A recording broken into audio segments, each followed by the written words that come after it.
Joining me now is large D Democratic Congressman Jerry Nadler of New York. He's the ranking member of the House Judiciary Committee. Congressman Nadler, thank you very much for coming to the Sunday show. Republicans say their efforts to undermine Trump's conviction in the justice system is about respecting the rule of law. Your thoughts? It's exactly the opposite. The rule of law is respecting the decision of a jury. The rule of law is to let the judicial process play out. The moment that DA Bragg announced the grand jury indictment back in, I forget when it was, a number of months ago, Chairman Jordan convened a field hearing in New York of the Judiciary Committee for the purpose of dumping on Bragg. And now, of course, he's saying that the Weaponization Subcommittee is going to call in Bragg, all because Bragg secured a conviction on a mountain of evidence by 12 jurors. And now we see the people trying to threaten the jurors.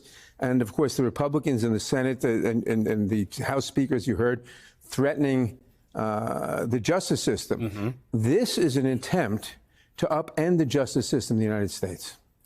And it's an attempt to say you cannot prosecute President Trump or former President Trump because he is above the law. Mm-hmm. And it's a terrible threat to free government in the United States. You know, this isn't the first time Congressman Jordan has used the Judiciary Committee to target Trump's prosecutors. Just ask Fani Willis, the Fulton County DA in Georgia. How do you expect his invite to DA Bragg to play out?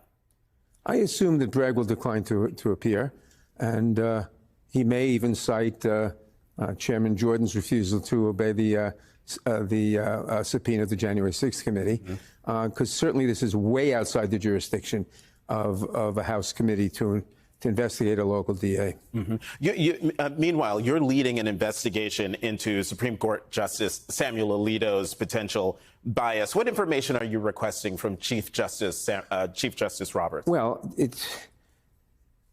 the question is not just Alito, it's also Thomas. Right, Justice Thomas. It's also Justice Thomas, because even if you believe everything Alito says, he knew nothing about the flags that were flying. His wife did it. He never even knew about it. I mean, he doesn't say he didn't, but even assume he never knew about it. A judge is required to avoid the appearance of impropriety.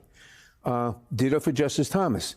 Given his wife's role in the January 6th insurrection, he should be recused, again, just because of the appearance, from anything to do with the January 6th cases, as should Alito. If this were any court other than the Supreme Court, the binding rules of ethics, the binding ethics law, would force their recusal. Supreme Court has a non-binding ethics code, but they should certainly recuse themselves. And if they don't recuse themselves, they're just showing their unfitness to be Supreme Court justices, frankly. Well, you know, your House colleague, Democratic colleague, Congressman Jamie Raskin, suggests that the Justice Department could ask the 7 other Supreme Court justices to require Justices Alito and Thomas to recuse themselves from the Trump immunity case. How realistic is that? Well, I think the Justice Department should request that. Whether you get a majority of the Supreme Court to agree with that, I don't know. One more question for you before I have to let you go. Trump's extreme rhetoric has only intensified since January 6th. What are you doing or trying to do to prevent or at least prepare for the possibility of political violence this election year?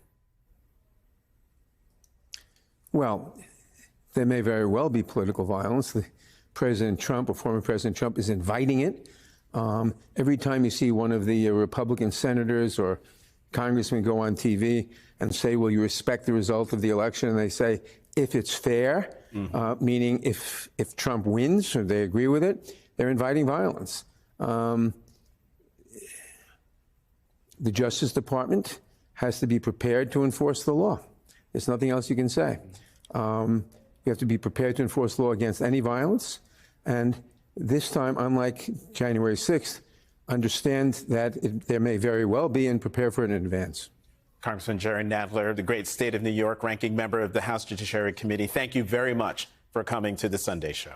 Thank you.